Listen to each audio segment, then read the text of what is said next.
Hi, my name is Laura, and I'm a fourth generation Davison, and these are two of my three sons. This is Caleb, he's 4, and Levi, he's almost 3. Now, these are found in the market, in the freezer, in the frozen section. It's a big job to make a pie, but sometimes you really want to make one at home. And this just takes one of the steps out of pie making.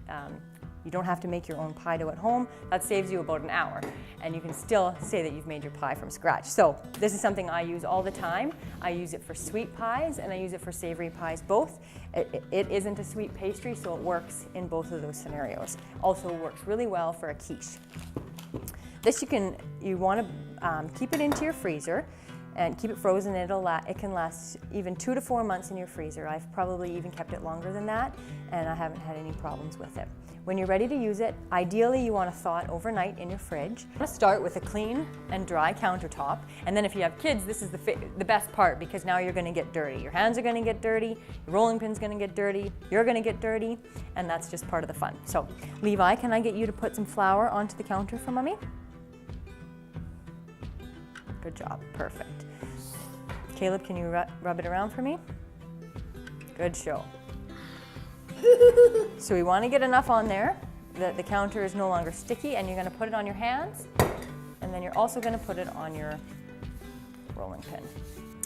So I'm going to show you how I learned to make pie, and I learned from the bakery in the market, from my grandma. She is over 85 years old today, and she's still working a little bit, but she's the one that taught me how to make a pie. So that's pretty special.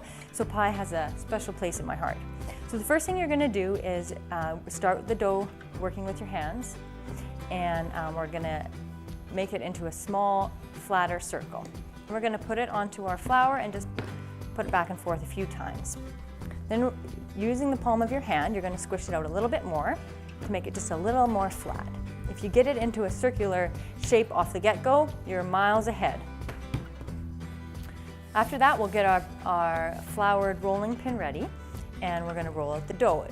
So we want to roll and add pressure, but you're not pushing hard on the dough. So once you've got your dough to this stage where it's obviously big enough for your pan, into the pie plate it goes. Now, if you're like me and you've eaten a Davison Orchards pie or two, you've got these pie plates hanging around.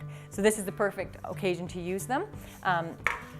You have enough dough in each dough ball to have a 9-inch pie or even a bigger 10-inch pie. Whatever pie you have at pie plate at home, you can go ahead and use that. Best way to do it so that you don't stretch the dough is fold it in half. Put your pie plate in place, lift it gently, and then unfold it. At this stage is where it's the easiest to stretch your dough, because you want to get it forming to your pie plate without stretching it. You never want to pull your dough or even push it with your fingers. You're just working it into place.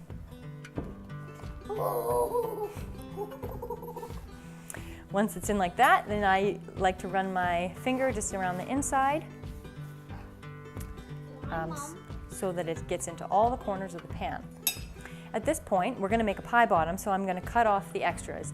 So we are going to cut it off about ½ an inch from the edge of the pie plate.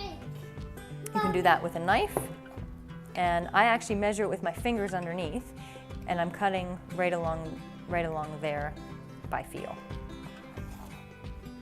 So we're going to gently fold it in half, the remaining pie dough.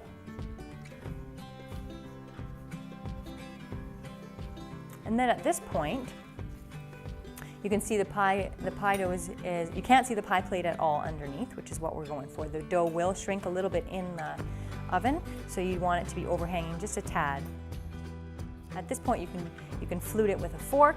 I like to do it with my thumb and forefinger. And again, you're rolling here, you're not pushing the dough, you just want to roll it.